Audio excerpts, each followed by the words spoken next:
Welcome to WWE SmackDown Vs Raw 2008 General Manager 24/7 mode. I am your host, Attack Slug. This is finally happening on this channel. I did Fire Pro, I did Wrestling Empire, and we're here now to do SVR 08. And of course, the first thing we do is pick a brand, and no, I'm putting no more attention on Tommy Dreamer, who already buried himself. And Raw is Raw, it's boring. So yes, holla holla playa, it's SmackDown. And yes, it is indeed Draft Day. Raw gets the first pick, that is Triple H. It is now SmackDown's turn to pick. Let's go with the most popular, of course. John Cena is here. Let's grab Mr. Hustle, Loyalty, and Respect as our top superstar to a 6-month deal. Meanwhile, ECW gets 2 picks. They get HBK and Taker? That's insane. That's nuts. Okay, fine, sure. Be that way. The second pick on SmackDown will not be Rey Mysterio. It will indeed be the rated R superstar Edge. And so Rey and Batista go to Raw. Like, the way this snakes is a little weird, but okay, sure, fine. But that does mean I can go with Mr. Randy Orton. CM Punk and Lashley go to ECW. Next up for SmackDown will be King Booker. 6-month deal. Marcus Corvon and Mr. Kennedy head to Raw.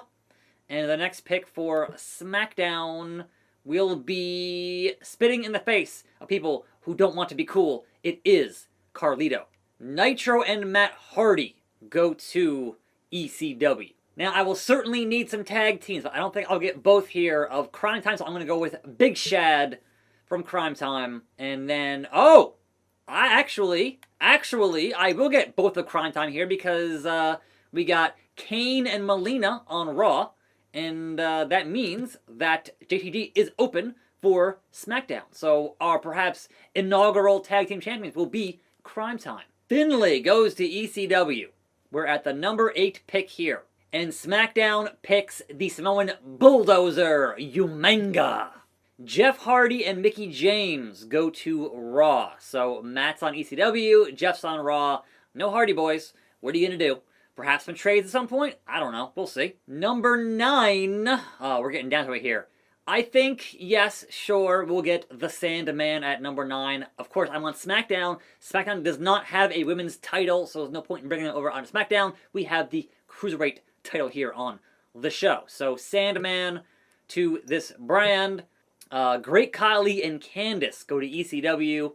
Alright, number 10 pick here. We're getting down to it. We can skip all these ladies and bring in Ballin' MVP. That is 10. We got Masters and Chavo going to Raw. Number 11 getting down to it here. We have not a lot of talent still on this thing, and of course, I'm way down at 20. That's me. So who's going to hire me besides me? I don't know. But right now, do we get Helms or Dykstra? I'm going to go with the Hurricane. What's up with that? All right, Dykstra to ECW. In the number 12 spot here, we're going to go with, I'm going to go with Regal over Snitsky, because it's Regal and not Snitsky. So somebody else can have Snitsky. I don't want him. It's not his fault. He's a man. Such a man. Alright, so Snitsky and Tori go to Raw. And finally, I hire myself, bottom of the barrel. No favoritism here towards my own personage. So Attack Slug gets a 5-week deal with a very low popularity. And yes, there is a 14th spot here, but all that's left here is Ashley, and again, I don't have a women's title on SmackDown, so there's no point in hiring any of them for SmackDown. They can all stay on Raw, because that's where the belt is, over on Raw. So, that being said and done, my roster is Cena, Edge, Orton, Booker, Carlito, Shad, JTG, Umaga, Sandman, MVP, Helms, Regal, and Slug. Not a bad bit of business with 3.2 million in the bank. Continue. We're leaving the draft. Let's go. Now, who's clean and who's dirty? And who are the champions? Your inaugural World Heavyweight Champion will be the Rated R Superstar Edge. Your U.S. champion will be King Booker. Your cruiserweight champion will be... Wait, Edge is a cruiserweight? What? No, come on now. Carlito is your cruiserweight. Even that's a little bit iffy. But sure, Carlito. And your inaugural tag team champions will be JTG and Big Shad. Crime time. Brooklyn, Brooklyn. Let's start the show. There you are. I'll keep this short and sweet. I'm giving you the opportunity of a lifetime as a general manager here in the WWE. This is where real men manage superstars. And superstars make me a legend. And that's what I expect from you. To become a master of this business. And that's your responsibility, pal. Not mine. All I can do is give you the chance. It's up to you to make an impact. So what are you waiting around for? Get going and convince me that I did make a mistake by hiring you. Yes, on a plane ride, hopefully not from hell, but what can you do there?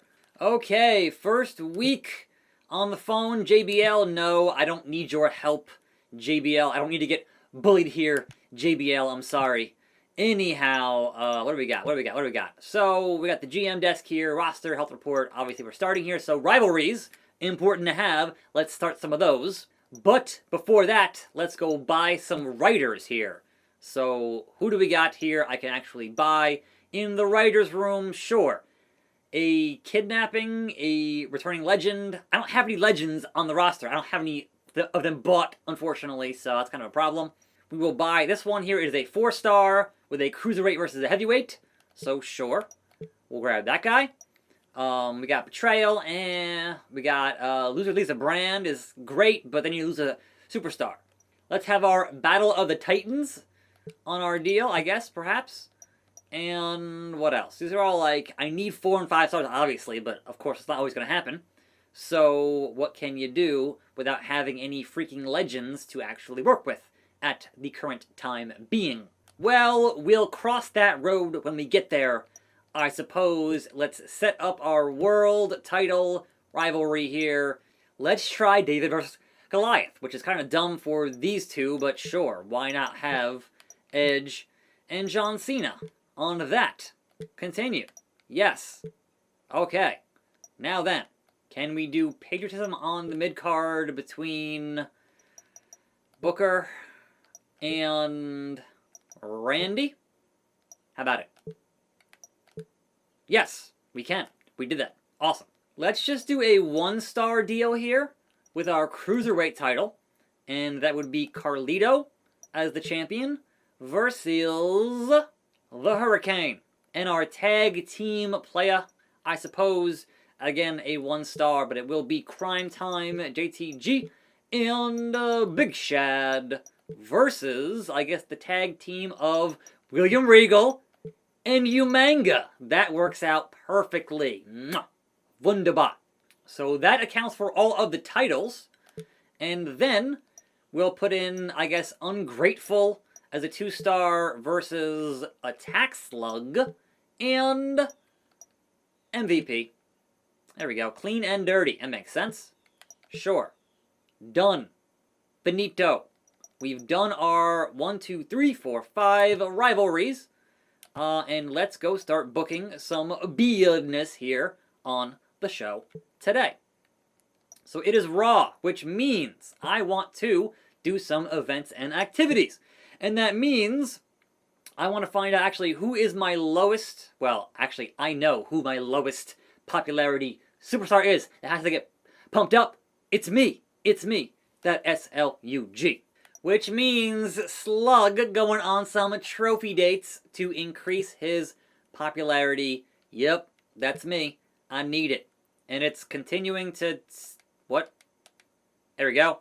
So, +5 to popularity for the Slug. Continuing on, the same thing until SmackDown. It's going to be Slug, hopefully not getting too fatigued with that trophy date. So, Slug, you're doing it. But this takes too long. There we go. Big success. I get 8 in fan popularity. I can appreciate that. Holla holla. So actually, I'm going to go check now and see what that's at for my health report. 2 bars. I think more than 4 you want to do with the other one, which is the charity event. So just keeping an eye on my talent here is important. So Wednesday, events, trophy date for the Slugger. Gonna get my ratings up, my stars up. So there we go on the fatigue. And 1 more before SmackDown for the Slug. We'll see where it lands him in terms of his overall popularity. Hopefully good. Hopefully good. Alright, so there was that. No, I don't want to quit. There was that. That put Slug at 4 bars and went from 20 to 46 in popularity. So, gonna get myself into that main event spot somehow, some way. But otherwise, you know, doing alright here. Doing alright. So, let's go book SmackDown, shall we? Atlanta, GA. Main event will be a title match for that World Heavyweight Championship. And it will be a one-on-one regular. And again, it's going to be John Cena and Edge. So that's going to be, we're going to just knock everything out of the park on that first week and see how it goes. King Booker and Randy Orton. JTG and Shad versus Umanga and William Regal. The Hurricane and Carlito. And opening the show, it will be the Slugger and MVP. So MVP and Attack Slug. Fill out our spots on promos. We want to have our hype for the title match in the main event. So that one there. And number 2 will be an interview with John Cena. It's a fine speech. So there is our opening card. Let's confirm and lock the show. MVP versus Attack Slug. Simulate. And the winner is MVP, as you might expect. Match number 2, Helms and Carlito for that Cruiserweight title. What do we got? Helms, the new Cruiserweight champion. Umanga and Regal versus Crime Time. Simulate. Crime Time retain that title. Randy Orton, King Booker. Simulate. Randy Orton, the new U.S. champion. And finally, we're going to watch that main event here on the show. John Cena versus Edge. Low rated R. Superstar. Let's go. On the way to the ring, from West Newbury, Massachusetts, weighing in at 248 pounds, John Cena. And Tony Chimmel, because SmackDown.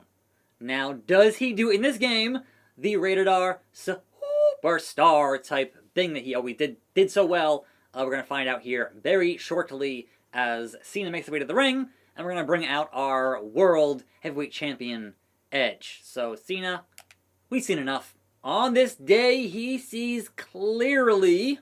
And the opponent, from Toronto, Ontario, Canada, weighing 241 pounds, Edge. What? Tony Chimmel, you failed me. That was not your usual call for Edge. How dare you, video game, not get that right. Good lord, but Edge is here looking jacked. Looking ready to go here versus John Cena. So, yep, hump the ring a little bit. Yeah, that's what we do here. Alright, you sleazebag, let's go. So when it comes to a GM mode, typically what I like to do is not actually play the matches. I think, personally, it's more interesting to have the superstars do what they do and then react accordingly with your booking decisions and whatnot. So, this game now is on Legend, and so these matches hopefully shouldn't take too long, but we'll see how things pan out here with the AI and the CPU doing what they do best, which is their own brand of nonsense. Obviously, it's hard to top Fire Pro in terms of matches being interesting to watch, but we'll see here how it goes in 08 with Edge getting off that buckle early on. Now, of course, when I played through Empire, I think I did this mode like the first 6 days or 5 days where I didn't play the matches, and that didn't work out well in that game. I ended up having to play matches in that game after episode 6, alright? But we'll see how things go here, because again, I just want to just do the business end of it. I don't want to do that playing of the matches. Like, that's for playing on my career. And Edge, doing what Edge does with John Cena. So can Edge retain, or will Big Match John get it done as a Big Match John tends to do, and reverse that standing suplex? Oh no, the dirty, dirty Edge knocking the referee into John Cena and taking advantage of the situation. Edge poked him in the eye, and then he hit him in the junk. And referee, in full view, is not calling the match for the DQ. Like, what the hell? Pinfall. 1, 2, kick out. Not enough.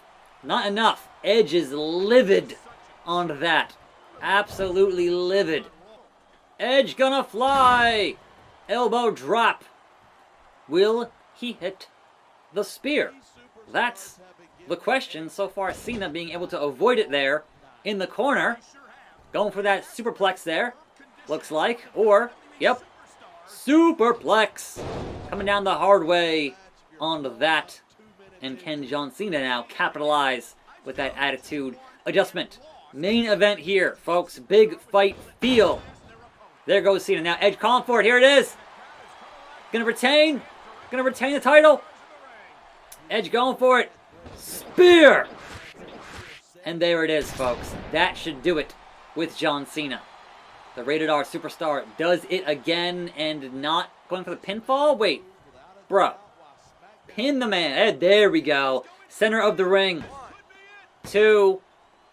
And still your World Heavyweight Champion, Edge. And thus concludes the first week of GM mode on the show. We got Cole and JBL on commentary. Ball game, Maggle. Okay, let's see where that got us in the ratings. And immediately me, as I made him more popular, now he wants to renegotiate. Wow. Wow. I'm clearly a pain to work with. Like, what in the blue hell? That's really funny. Power 25 has my champion down at 6th, tie with Randy Orton, which is like, what? Huh? That's a little wild, but okay. So, let us finish up our week and head to Raw here. So, simulate the rest of the week, and we'll see now where we sit on our current ratings. Match of the week on my show. Fan Chains ECW gets 30K. They had a 3-star show. Raw, their ratings were also 3 stars. And SmackDown, what do we get? 3 stars. So they're saying here in the headlines that it was a 4-star rating. Even though it says 3 on the thing, but, you know. Alright, fine. Fine, whatever. We are currently losing to ECW by 10,000 fans. That's... what? I mean, okay, sure. Anyhow, let's save it and call it and come back tomorrow for more SVR 08 GM mode. I'm Attack Slug. Thanks for watching. More videos right here. I'll see you next time. And I'm out.